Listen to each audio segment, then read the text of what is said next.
So it is hard to believe today is the second to last class meeting.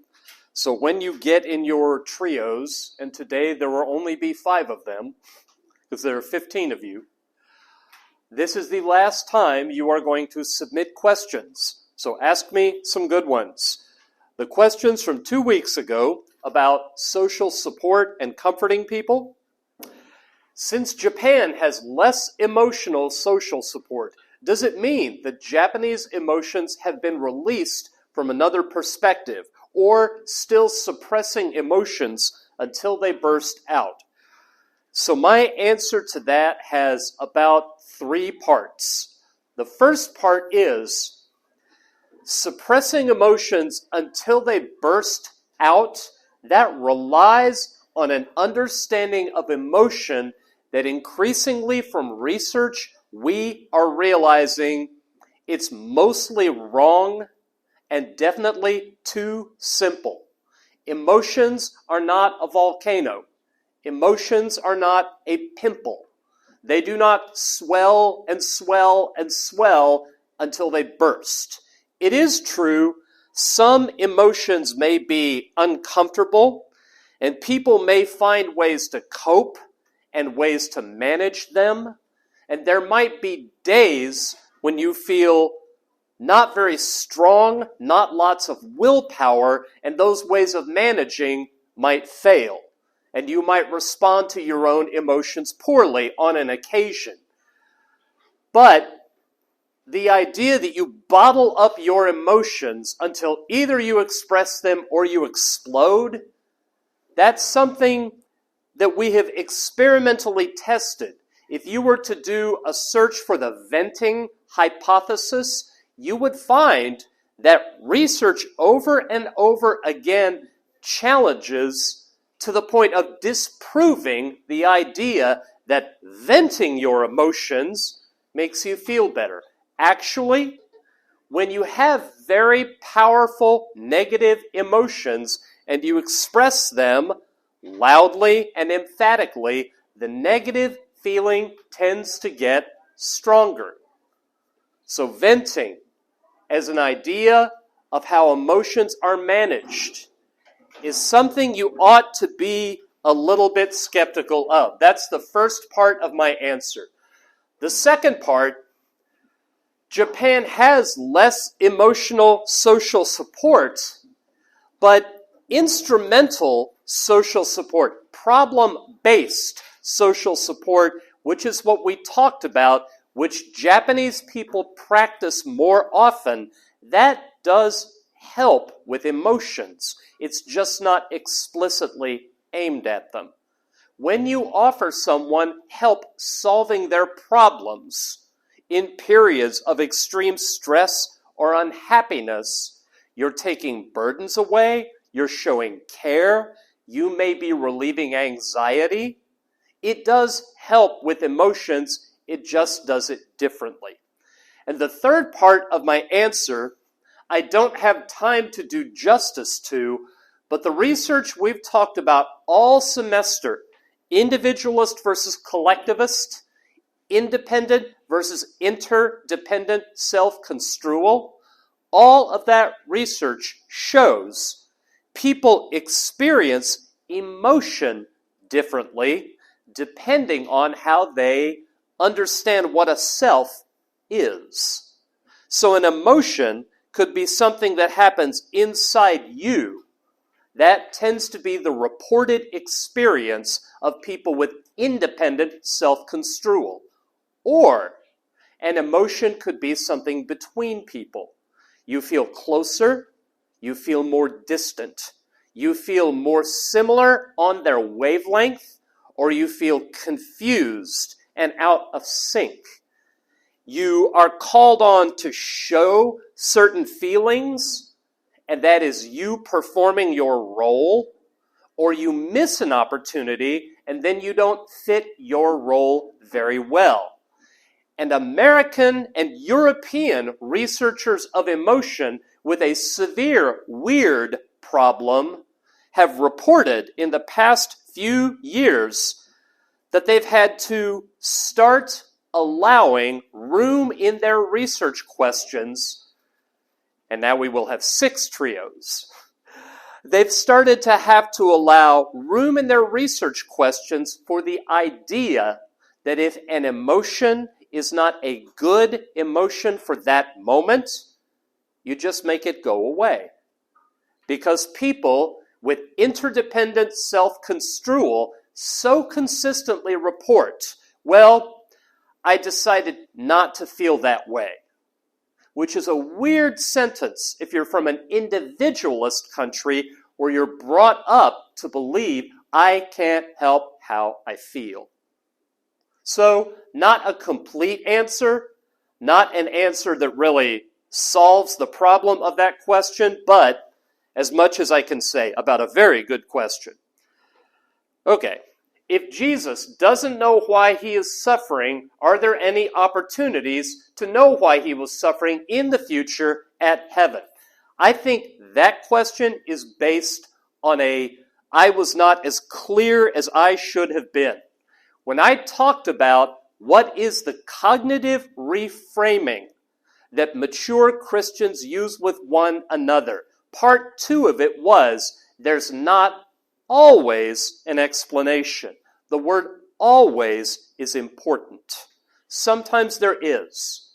And I went on to say there's not always an explanation because we may not be able to understand it.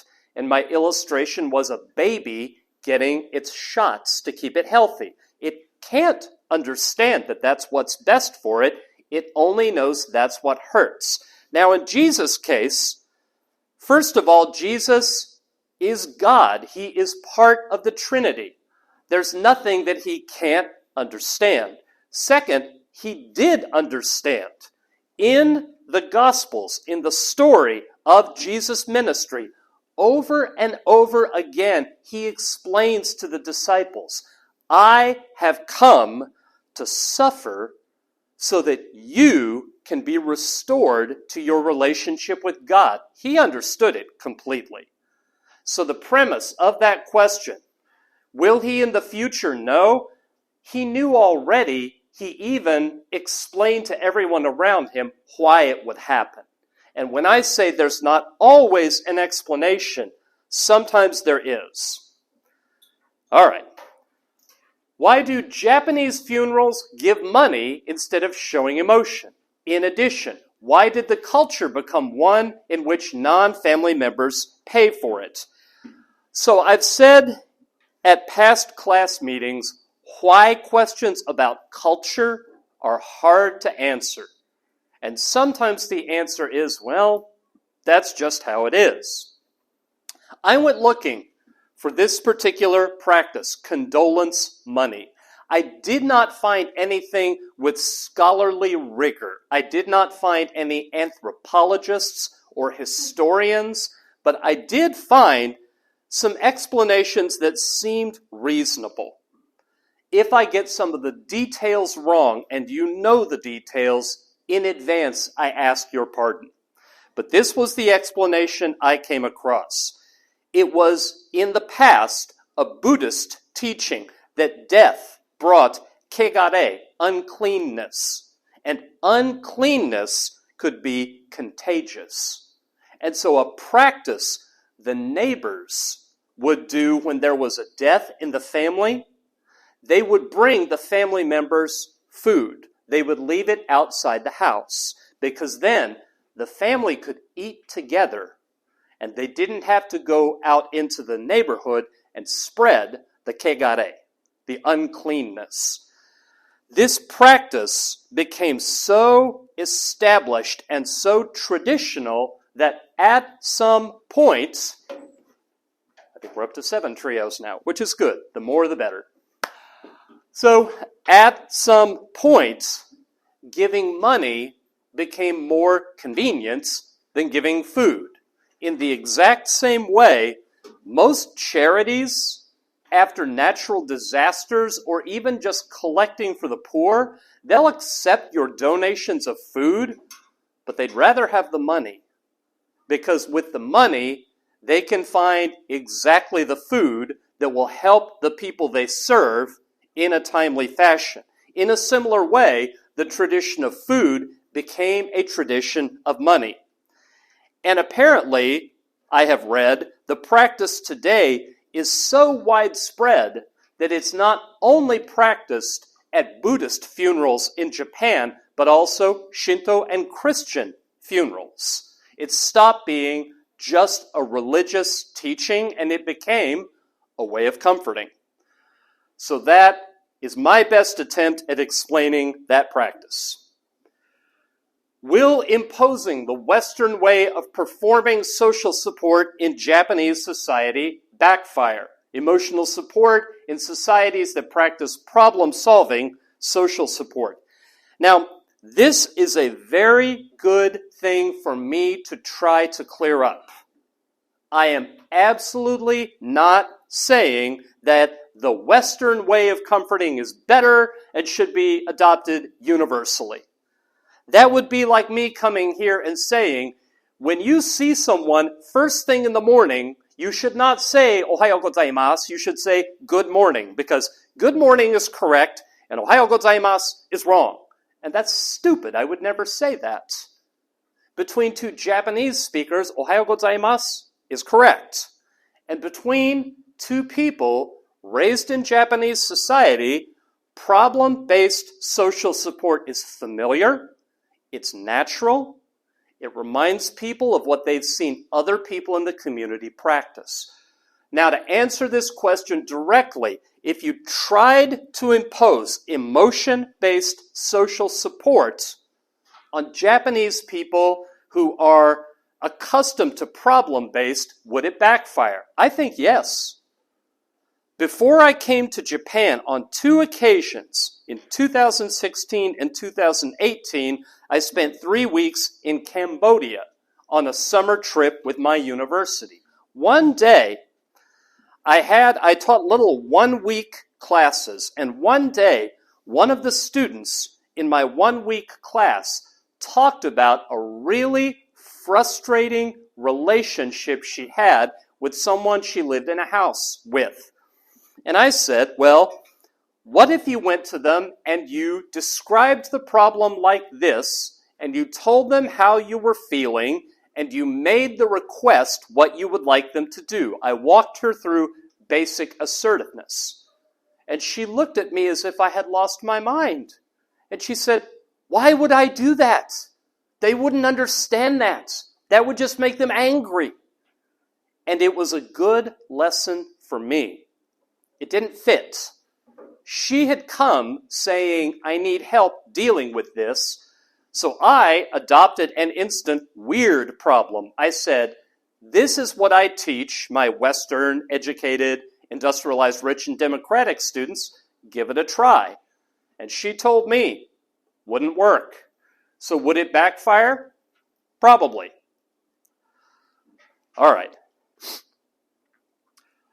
What are the differences in cognitive reframing between Westerners and Japanese, and what influences these differences? Additionally, is the way people cope with stress or grief culturally linked to mental health? To begin with, there are a lot of possible cognitive reframings for really bad news, for grief-producing events like a death, like a marriage breaking down, or a boyfriend or girlfriend ending a relationship. Some of them that would be used in the West would overlap the ones you would hear in Japan. Some of these experiences, even though the cultures are different, the experiences have a lot in common. Death is going to hurt. Ending romantic relationships is going to hurt. There are not really consistent patterns or categories that break culturally for the relative cognitive reframing. I think it's fair to say there are more similarities than there are differences. Now, the second half of the question, the way people cope with stress or grief, is it linked to mental health? I went looking. And a lot of what I found really, really interesting. 2015 study by researchers at the National Defense Medical College in Japan They were following up in the effects of the Fukushima disaster. And they said the concept of grief is not often discussed and is poorly understood in Japan among behavioral science researchers. Then in 2023, another team, they did a qualitative study. They interviewed Japanese therapists who had worked with a lot of patients in Japan. And what they reported, Japanese people do not report emotional symptoms of grief. They report physical symptoms. Japanese people have emotional responses, but they're more likely to not understand them and not even have words for them. Instead, what they recognize, what they name, and what they talk about are the physical symptoms. This turned up also in more general research about Japanese patients suffering from depression. More than a quarter of Japanese patients who were diagnosed with depression only reported physical symptoms before they got the diagnosis. With American patients diagnosed with depression, that number was under 10%. So the symptoms that are most likely reported: sleep disturbance, lost appetite, headache, nausea, weight loss, sluggishness, dullness, loss of energy. That's what they report. And in the conversation with their medical caregiver, they come to realize there's nothing physically wrong with you. This is your grief. But one major difference in how they cope is recognizing that this is an emotional burden takes a while. They first recognize it when they feel it physically. All right. Apart from Jesus' death, how has God suffered, if at all? Well, it says in the Bible that Jesus looked out at Jerusalem, a big city with a lot of people, and he burst out crying. He burst into tears. And he said, I wanted to come to all of you and to protect all of you the way a mother hen protects her chicks, but you wouldn't let me. I don't want to get into a theological controversy. Some theologians say God does not experience emotion. But there are others who disagree and say God does experience emotion, but just as I've said to you a lot of times, God, his forgiveness looks different from ours, his intelligence looks different from ours, all because it's perfect. God experiences emotions. When we, human beings, experience emotions, they sometimes confuse us. They sometimes make us lose control. God is never confused because God knows all things. And God never loses control because God is all-powerful. But the core of that question, how does God suffer? Remember that God loves perfectly. Something that I have begun to pay attention to in my academic work, a growing problem in the United States. We call it parental alienation. Adult daughters and sons who completely cut off their parents. Now think for a minute how painful that is for the parents. And then think how many human beings have gone no contact with God. And God loves perfectly. So think how much pain that causes God. And Jesus looked out across Jerusalem and burst out crying. So how does he suffer apart from Jesus' death? The suffering, I would say, God loves every single human being bearing his image who comes into the world. And everyone who turns their back on him and will not be in relationship, that is another bit of pain. Okay, how does God deal with loss? Well, Jesus cried more than once. One of the miracles most explained in the Bible is Jesus raised a man named Lazarus from the dead.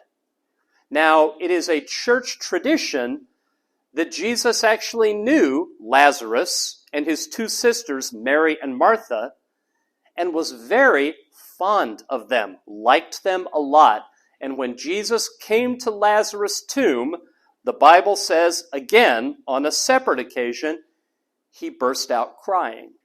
So, when Jesus suffers emotionally, when God suffers emotionally, when humans suffer emotionally from babies on up, we weep, we cry, and crying is good for you.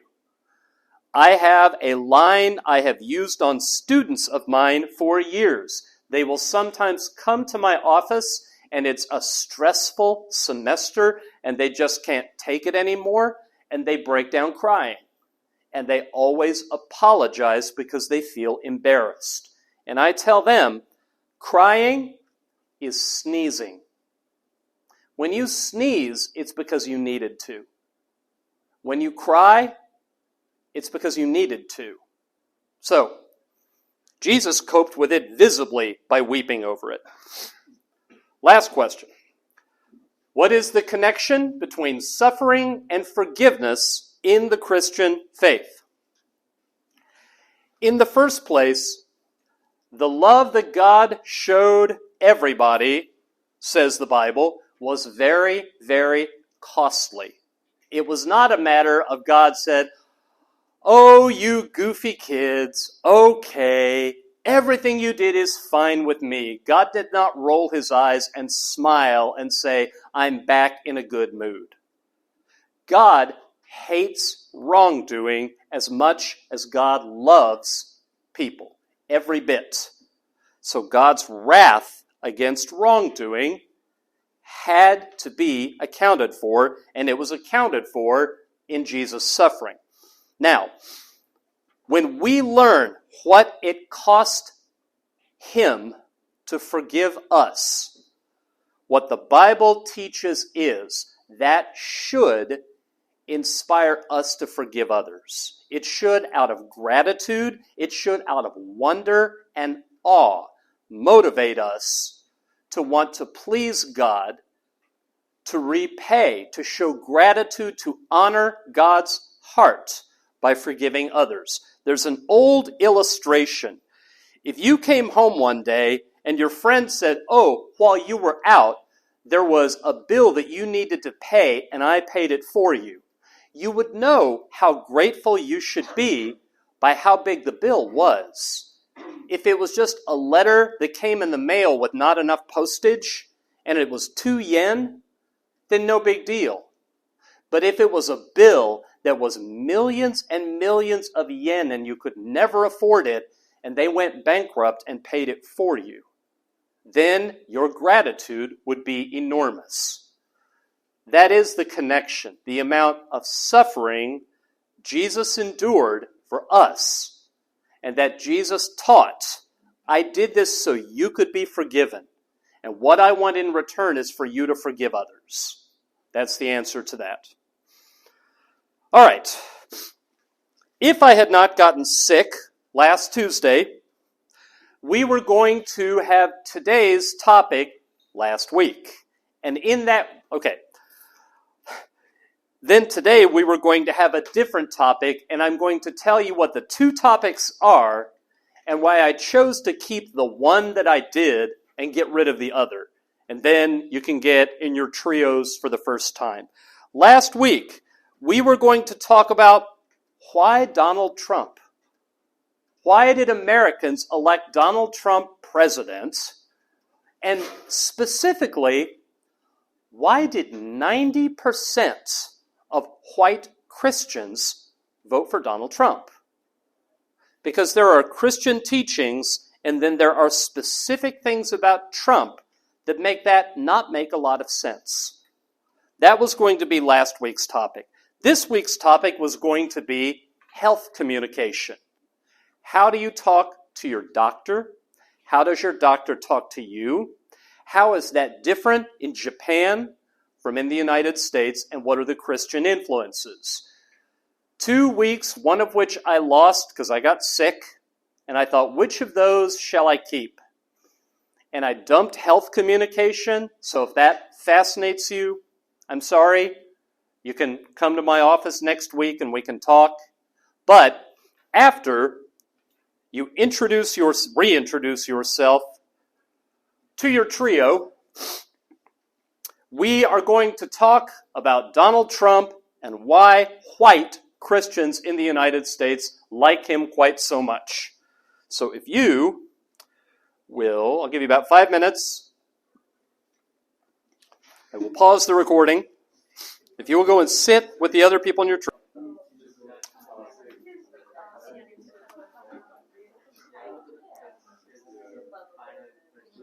All righty. So, the time I burned while taking attendance, now that you are in your small groups, that has expired. If you're going to understand what happened and continues to happen with Donald Trump, some of this for some of you may be very familiar, but I'm going to start with some basics. 2 major political parties in the United States, Democrats and Republicans. The Democrats are the party that is further left-wing. The Republicans are the party that is further right-wing. Donald Trump ran for president in 2016 as the candidate for the Republican Party. To a lot of people's surprise, arguably including his own, he won the election. In 2020, when he was defeated for re-election, he began saying that the election was stolen, that votes were counted fraudulently. Those claims have been measurably disproven repeatedly. He has been indicted for crimes in federal courts and in state courts. He is the first former president ever indicted for a crime. Despite that, he is running to be elected again in 2024.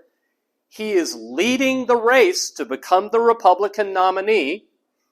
I think he's going to get nominated by the Republicans, and there's a decent chance he may be elected again. None of that has anything to do with anything in this class. None of it. Here's what does. In 2016 and in 2020, 90% of white Christians voted for Donald Trump. Now, why shouldn't they? Well, 3 reasons. First of all, the way Donald Trump treats women.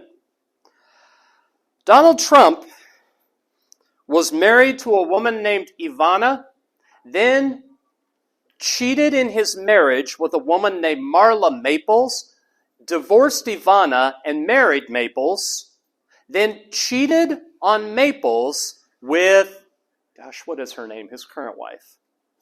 Divorced Maples, married her, and has cheated on her. So, the Bible has a lot to say about marriage. And he has admitted publicly that he's broken it again and again and again. Now, I want to be clear. That's a sin, but it's not an unforgivable sin. A lot of people have done worse than that. I'm not saying he's a super sinner. The puzzle is, why do so many Christians, not 51% of white Christians, but 90%, why do they choose him? And it's not just that he keeps cheating in his marriages. He's done considerably worse than just get married and be unfaithful. He has bragged, where he's been recorded, that he can walk up to women who are strangers and assault them and grab them and get away with it. He was accused of rape by a woman who published her accusation. He said she was crazy and was making the whole thing up, so she sued him for defamation of character. I tell you that to say there was a trial. She, who made the accusation, was put on the witness stand. His attorney tried to pick holes in her story, and the jury, having heard her story, said that he did defame her. Now, they did not find him guilty of rape. That would be a criminal trial, and that's different. But they did listen to the story told by his accuser, and they found her credible. And again, that's not the kind of thing that's an unforgivable sin. But you have to wonder, why do so many Christians want him for their nation's leader, given that? That's only the first. The second is the way Donald Trump responds to his enemies. This is something that he's very, very open about, that if someone hits him with words, if they hit him, he's going to hit back harder. So, he insults people completely without limit. He tears into people and says awful things about people. There is a tradition in American politics. It's okay to have sharp differences, but you ought to show minimal respect for the person who disagrees with you. And Donald Trump's strategy as a politician has been no respect at all. The nastiest thing he can think of to say, he will say. This is not an unforgivable sin, but if you look at what Jesus said, if someone hits you on the cheek, turn the other cheek. Love your enemies. And really, it's a Christian teaching that you shouldn't have enemies at all. You ought to forgive. Donald Trump, early in his political career, was asked, does he seek to be forgiven for his own sins? And he said, I don't know. I don't think I have anything to be forgiven for. I think you just should get it right the first time. And that doesn't make him worse than most political leaders, but what is it with the landslide of Christian support for him? Finally, there is a track record. There is his track record of corruption. A lot of people who admire him, they admire him because he's very, very wealthy, he says, although he keeps a lot of information about his wealth very private, and there are reasons to think he exaggerates it. But he does have a lot of money, and his reputation is that he built it in New York City in real estate, building buildings and making deals. Actually, it is a matter of record, repeatedly proven. He signs contracts with other companies and then just doesn't pay them.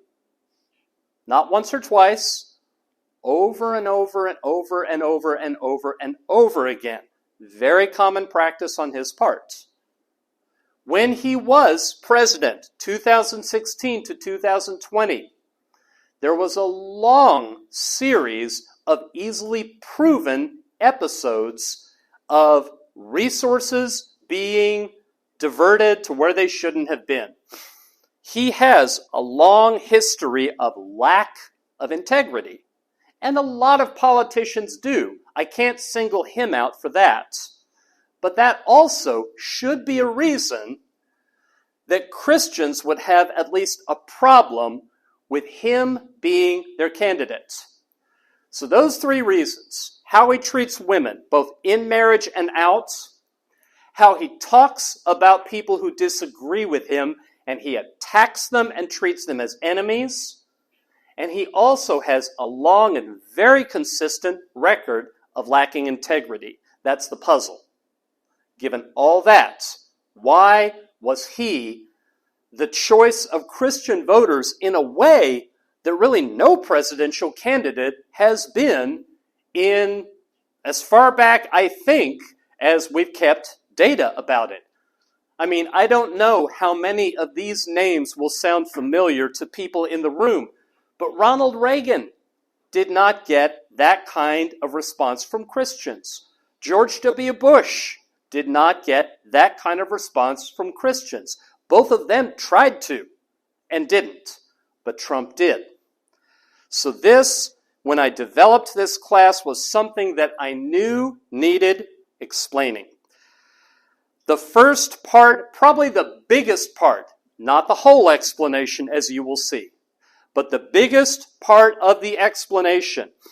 Donald Trump had the success in his career as part of a worldwide development. It's not limited to the United States. It's happening other places too.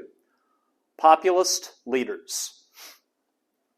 From Turkey, President Erdogan, just reelected. Narendra Modi, currently in the United States. I'm kicking myself because I again forgot to look up the name of the new Italian head of state, but she also is a bit of a populist.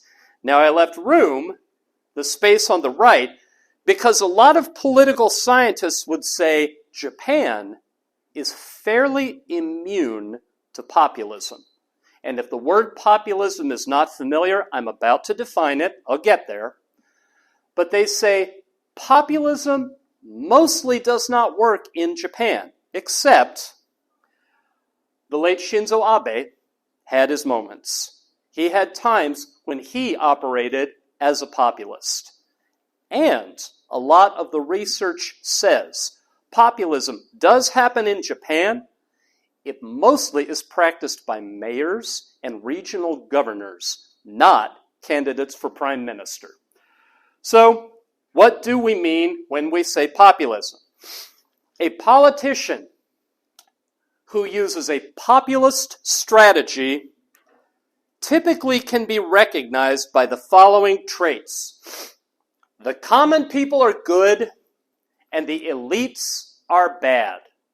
Normal people, regular people, and especially people who stop early in their education, people who stop at high school and don't go on to college, they have common sense. They have down-home, basic, fundamental goodness. But elite people, people who are overeducated, people who are experts, they manipulate the common people. They lie to the common people. They give the common people answers that they don't want to hear. And a populist leader will come along and say, what the common people want is actually what we should be doing. And what the experts say we have to do, well, the experts are bad. Don't trust them. You don't want to wear a mask or socially distance? Well, you shouldn't have to. All those doctors just make money off big pharma, you know. You don't want to give up your big car for something that's smaller and more fuel efficient? Well, you shouldn't have to. All those scientists talking about global warming, I mean, they just make all that up, you know. One specific example, when Trump first ran for president, his opponent in 2016 was Hillary Clinton, who was the wife of Bill Clinton, President of the United States, 1992 to 2000. And in the United States, in West Virginia, that particular state, the business that employs maybe not the most people, but a lot of people is mining for coal. And a lot of coal mines have been closing. Hillary Clinton went to West Virginia and she said, I'm sorry, but the coal mining jobs are not coming back. The climate is changing. There are new technologies. If your family has been mining coal for decades, we will train you. We will find you a new job, but the coal mining jobs are not coming back. And Donald Trump came right in behind her and said, I will be the best friend the coal industry has ever had. And he said what they wanted to hear. And he said, don't trust the people who say the coal mining jobs are not coming back. So that's the first feature. Now on top of that, populists treat everything as good versus evil. Not that different groups want different things, Not that people with different situations in life have different priorities. Not that elderly people are concerned about crime and health care, and young adults are more concerned about good jobs and good child care.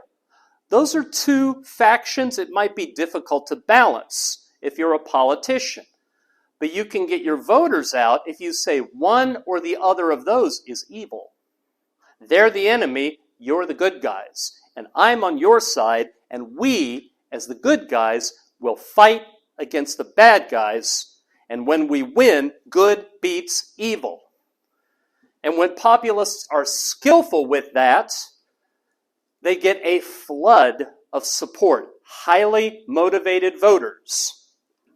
A third characteristic, populists tend to refer to an essential national identity. To be a real American is, and Donald Trump did that. Donald Trump, and continues to do that, to talk about real Americans. And guess what real Americans look like? More bluntly, guess what color real Americans are? At the press availability when Donald Trump first announced he was running for president, he talked about the flood of immigration from Mexico and further south. And he said that they were murderers and rapists, and some of them might be good people. Then throughout the campaign, lots of talk about China, and China was the bad guy. And Donald Trump was talking to his own core of support and told them repeatedly that they were the real Americans. That's what populists do. It's not just Donald Trump. Erdogan does it in Turkey. Everywhere you find populist leaders, that's a very consistent strategy. Now, because of that, very commonly populists are opposed to immigration from the outside and imports from other countries. And they tend to run on a platform that they will limit both of them. And finally, when a populist gets elected, you can tell they tend to be really, really bad. I mean really bad at running the government day to day. I don't know if you ever read the news. During the 4 years President Trump was in the White House. But he had a lot of ideas that his staff had to explain to him, Mr. President, you can't do that. Commonly, the political leaders who use this strategy themselves start out as common people without a lot of background in government. So they don't know what it looks like to govern well. They want day to day to take whatever idea they have that day and do it. And things tend to be not very stable. So those are the characteristics that define populism. And Donald Trump, in a lot of ways, was a classic populist. Now, it's happening in a lot of parts of the world. I only showed you 4 other populist leaders. But there are populist leaders across Europe, across Central and South America. We are at a point in the history of the human race where trust in experts is very, very low. And where people are given bad news that they don't want to hear from experts on a daily basis. And there has been a wave of populism all around the world. Now, is that what got Donald Trump elected and may get him reelected? I don't think so, but I think it contributed to it. What is it then about Christians? Why is it that so many Christians have more enthusiasm for Donald Trump than any president in my memory? Well, this is my attempt at answering it, and then finally I will get to what I think it tells us about the Christian influence on how Americans engage in politics. First of all, there is abortion. In 1973, 50 years ago, the United States Supreme Court struck down laws all over the country that made it illegal for women to get an abortion. The name of the decision was Roe versus Wade, and the Republican Party was opposed to it almost from the beginning and made it a core part of their platform. They wanted to get that court decision overruled, and they wanted abortion to be illegal again. And presidents ever since then have said, I will work to change the United States Supreme Court until it overrules Roe versus Wade and abortion is once again illegal. Donald Trump did it. He appointed 3 justices, and on a 6-3 decision, they struck down Roe versus Wade, and states around the United States are now outlawing abortion. And there are a lot of American Christians who say it was worth it. They say the Bible teaches abortion should never happen, that life is sacred, that we have a duty to protect the innocent and the defenseless. And white Christians in particular, for a lot of reasons that are about wealth and socioeconomic status, white Christians have had stronger opposition to abortion than Christians of other racial groupings. And that goes back 50 years and beyond. Abortion was the pet issue of white Christians for that entire period. A second reason Christians were so in favor of Donald Trump, this comes out of a lot of work done by sociologists in the past 7 years. They weren't voting for Donald Trump. They were voting against Hillary Clinton. When Bill Clinton was elected in 1992, this was the dawn of the internet. I got my first email account in 1993, and a lot of the changes that have happened in how we share information and opinion, they took off during the Clinton years, and the Republican Party ran a little experiment, a very successful strategy. Take the opposing politician and define them in the minds of your voters, to where your voters have an instant emotional reaction. And Bill Clinton was so likable. Bill Clinton was an Arkansas country boy, and they tried and tried to make him not likable. To this day, lots of people like Bill Clinton, but they hate his wife.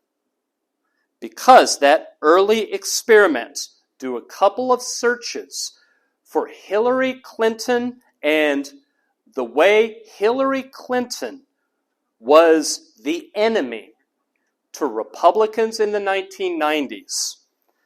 That image stuck. And when she ran for president, a whole lot of people, even though it was historic, even though Barack Obama was the United States' first black president, it looked like she would be the United States' first female president. Instead, a surprisingly large number voted for Donald Trump because they said, I just can't vote for Hillary Clinton. So that was also an influence. More broadly, I mentioned this before in talking about populism. Around the world, well, in the United States, it's more fair to say, there have been major institutional changes that make middle-aged to elderly Americans, the ones who are most likely to vote, they get the impression this world I am living in is not the world I was born into or brought up in. I find this world strange and foreign. So in this world, men can marry men and women can marry women, and teenagers can announce, I am transitioning to another gender. Now, I am not saying to you, oh, those are awful.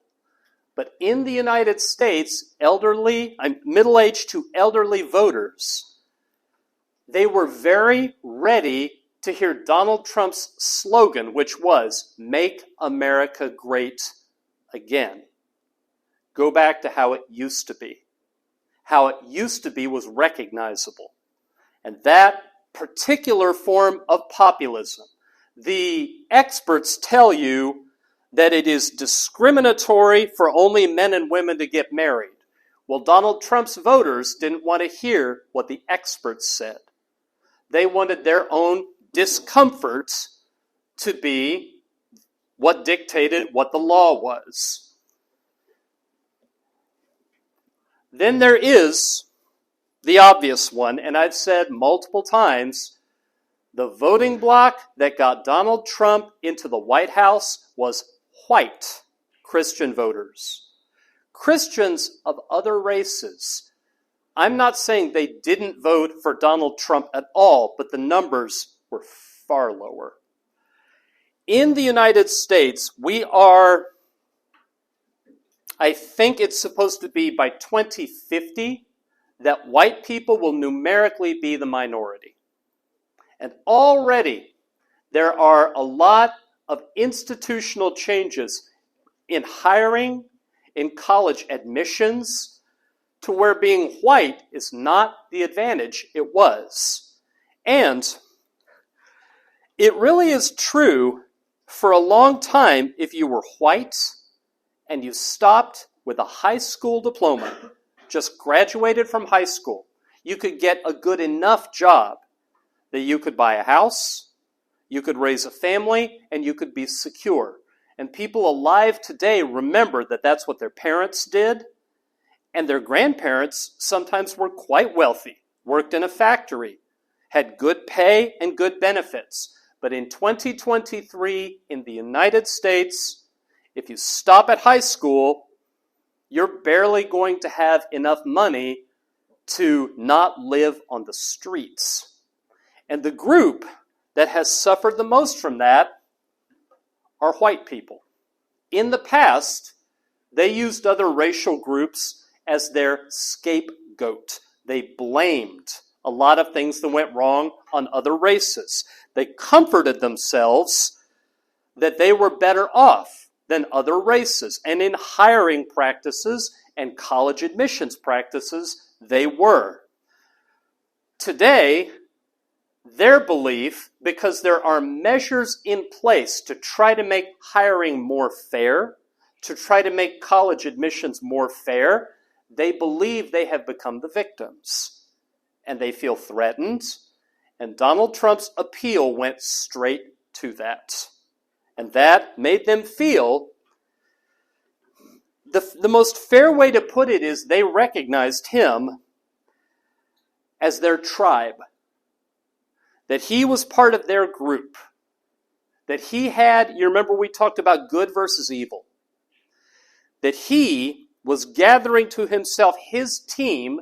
They were part of his team. And even if he broke some of the teachings of their religion, that was okay. If you have a family member who does things wrong, you might recognize what they do is wrong, but they're still your family. So what he did is he identified himself as part of their tribe and of a group that felt very threatened and insecure in the first place. The last couple of things that come out of research that explain to some degree, there was Donald Trump's identification of enemies overseas. Donald Trump talked a lot in the 2016 campaign about China and about how China was the enemy. The other enemy to Donald Trump was ISIS. And for both of those, the good guys are the Christians. And the bad guys are those people who, whatever else they may be or not be, to Donald Trump's voters, they're not Christians. So they are the rivals and they are the enemies of Christians. And then finally, I got a little ahead of myself in talking about racial insecurity, but the grand explanation that a lot of researchers give is that white Christians, they see their Christianity as just one identifier among many, and that Donald Trump was recognizable as part of their tribe because of all the rest of these, and that therefore they overlooked the ways he violated their religion. So, what that brings us to,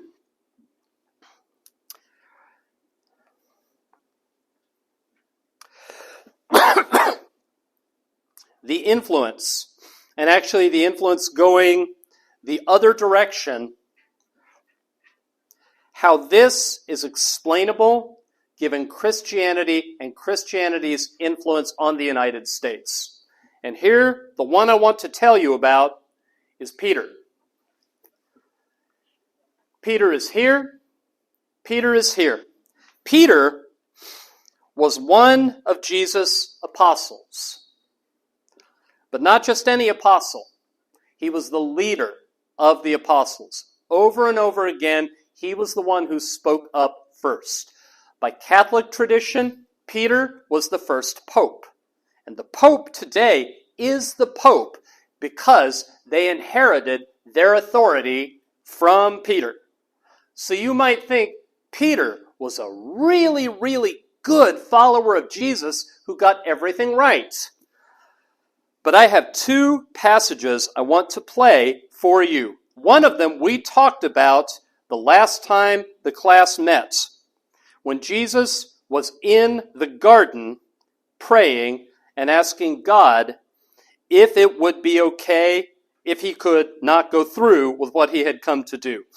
Now, when Jesus' prayer was over and they came to arrest him, and I just realized I didn't sound check, so let me turn the sound up. That probably would have been all right. When they came to arrest him, this is what happened.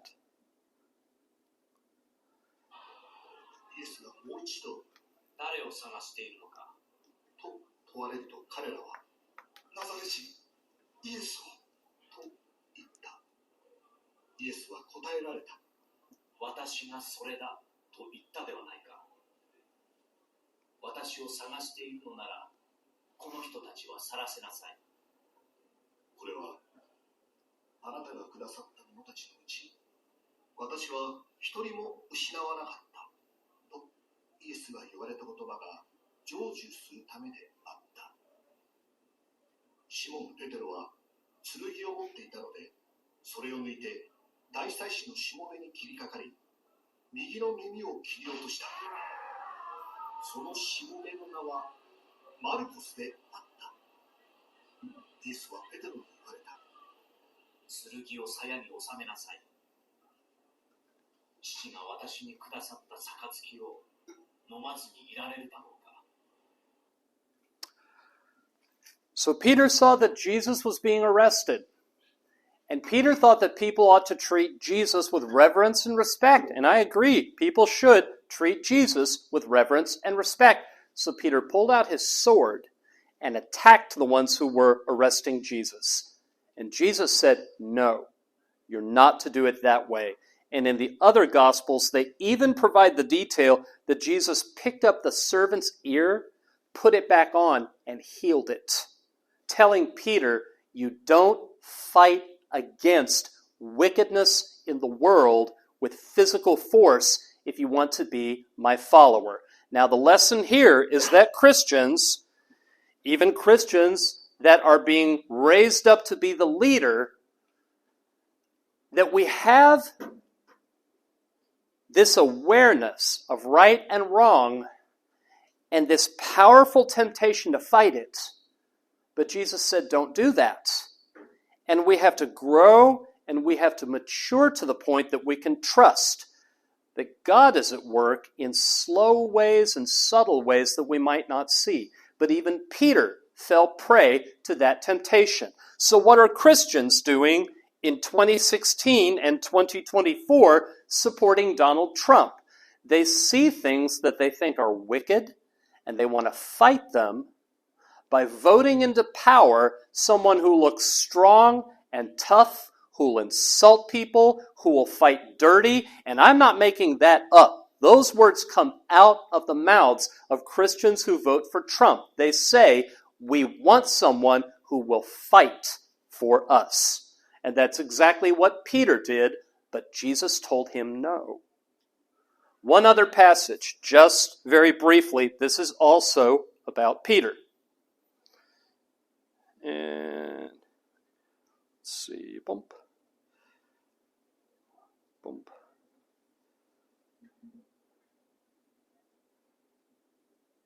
Come on, hurry up. There we go. それからすぐにイエスは弟子たちを船に乗り込ませて、自分より先に向こう岸に向かわせ、その間に群衆を解散させられた。群衆を解散させてから、イエスは祈るために一人で山に登られた。夕方になっても一人でそこにおられた。船はすでに陸から何スタディオンも離れていて、向かい風だったので波に悩まされていた。夜明けが近づいた頃、イエスは湖の上を歩いて弟子たちのところに来られた。イエスが湖の上を歩いておられるのを見た弟子たちは、あれは幽霊だと言って怯え、恐ろしさのあまり叫んだ。イエスはすぐに彼らに話しかけ、しっかりしなさい。私だ。恐れることはない。と言われた。するとペテロが答えて、主よ、あなたでしたら、私に命じて、水の上を歩いてあなたのところに行かせてください。と言った。イエスは、来なさい。と言われた。そこでペテロは船から出て、水の上を歩いてイエスの方に行った。ところが強風を見て怖くなり、沈みかけたので、主よ、助けてくださいと叫んだ。イエスはすぐに手を伸ばし、彼を掴んで言われた。信仰の薄い者よ、なぜ疑ったのか。そして二人が船に乗り込むと、風は止んだ。船の中にいた弟子たちは、誠に、あなたは神の子です。と言って、イエスを礼拝した。So, one of Jesus' miracles, the disciples were in the boat because he had told them to cross the Sea of Galilee. And he came out walking on the water. And when they realized